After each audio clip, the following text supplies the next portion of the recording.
عشان أكمل أعمل فيديوهات تفيد ناس أكتر، ما تنسوش تشتركوا في القناة وتفعلوا الجرس. اهلا بيكم في حلقه جديده في كدبه مصدقينها مع حجازي. النهارده هتكلم شويه عن سواقه الصحراء وعربيات الفور باي فور، والسبب اللي انا بتكلم في الحلقه دي ان انا شخصيا بطلع الصحراء بعربيتي، ومش بقول على نفسي ان انا سواق صحراء جامد، بس انا اتعلمت شويه حاجات وبعرف اسوق في الصحراء بطريقه كويسه الى حد ما على حسب امكانياتي الشخصيه وامكانيات عربيتي. اللي انا عايز اقوله على موضوع الصحراء ان 90% من السواقه في الصحراء هي شطاره السواق، وفي طبعا 10% او اكتر شويه على العربيه.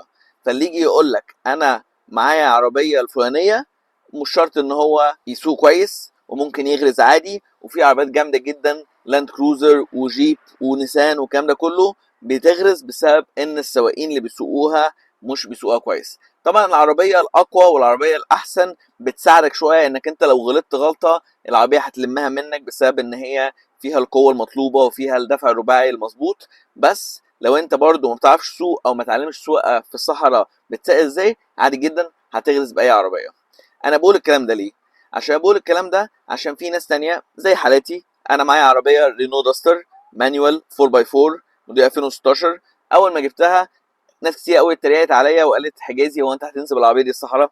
قلت لهم يا جماعه طبعا المقوله المشهوره الصحراء سواق مش عربيه. اول ما دخلت اول مره غرست، طبعا ده عادي عشان ما كنتش لسه بفهم السواقه في الصحراء، عشان طول عمري متعود على سواقه الاسفلت، وسواقه الاسفلت مختلفه خالص عن سواقه الصحراء. واحده واحده واتعلمت، ودلوقتي بقيت بالدستر بتاعتي بروح في اماكن كتير قوي في مصر. الناس نفسها بتستغرب لما بروح الاماكن دي انا رحتها ازاي. الفيوم والماجيك ليك والسامويل ديونز والحاجات دي كلها انا بطلع بعربيتي عادي. انا كمان طلعت الصحراء البيضاء والصحراء السوداء ووادي العجبات والحاجات دي كلها طلعتها بعربيتي برضو، وطلعت حاجات في سينا برضو بالعربيه. فبصراحه ما لقيتش اي مشكله، وعربيتي على فكره ما عدلتهاش ولا اي حاجه، العربيه زي ما هي بنفس كاوتشها بنفس الواها بنفس موتورها بنفس كل حاجه. بس طبعا لما اجي اسوقها لازم اخد بالي قوي عشان الغلطه في النقله او الغلطه اللي انا ما قريتش الطريق كويس، عادي جدا بغرز على طول عشان العربيه ما بتساعدنيش ان هي تلم ورايا. لكن اللي حابب اقوله ان هي الصحراء سواق مش عربيه.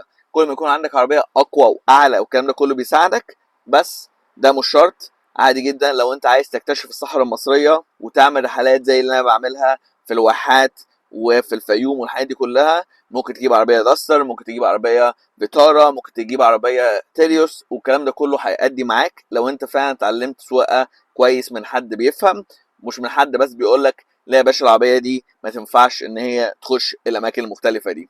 ربنا كرمك وجبت عربيه اكبر، هتلاقي برضو السواقه اللي انت علمتها عربيه صغيره بتساعدك في العربيه الكبيره، وهتلاقي نفسك الموضوع بقى اسهل بكتير ومش مقلق خالص انك انت تروح اي مشوار اي رحله بالعربيات دي. هتلاقوا على القناه شويه فيديوهات انا نزلتها وانا سايق في الصحراء، هتلاقوه في اللينك اللي فوق، وهتشوف قد ايه ان الداستر فعلا بتأدي. ومش بس الداستر، العربيات الصغيره بتأدي فعلا كويس قوي في الصحراء، ومش لازم دايما تجيب العربيه الكبيره الرانجلر او اللاند كروزر والنيسان وتخليها دي حجه انك انت ما تعرفش تسافر جوه مصر وتروح اماكن وتكتشف اماكن، عشان الاماكن دي محتاجه عربيه 4 باي 4 او محتاجه عربيه تمشي في الرمله من غير ما تغرز. احب اقول برضو ان العربيات الصغيره فيها فايده ان هي تكاليف صيانتها وتكاليف تشغيلها بتبقى اقل بكتير عشان مواتير صغيره فترخيصها ارخص وبنزين ارخص والكلام ده كله. فدي ميزه كبيره قوي في العربيات ال 4 باي 4 الصغيره المشهوره في العربيات الكبيره.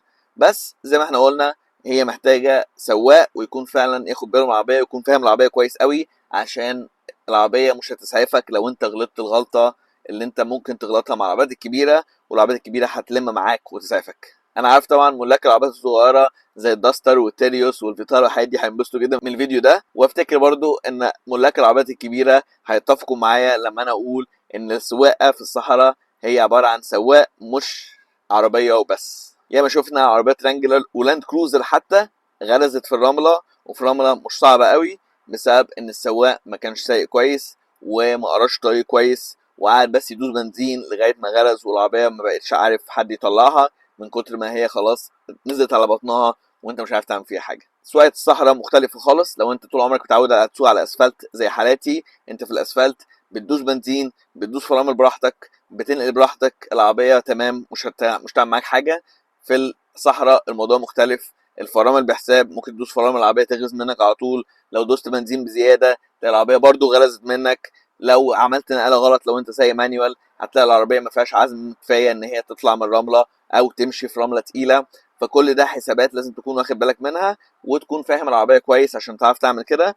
وكده كده لازم تجرب وما تكسفش، عادي هتغلس اول مره وتاني مره، بس تتعلم من غلطاتك عشان المرات الجايه تلاقي الموضوع بقى معاك احسن.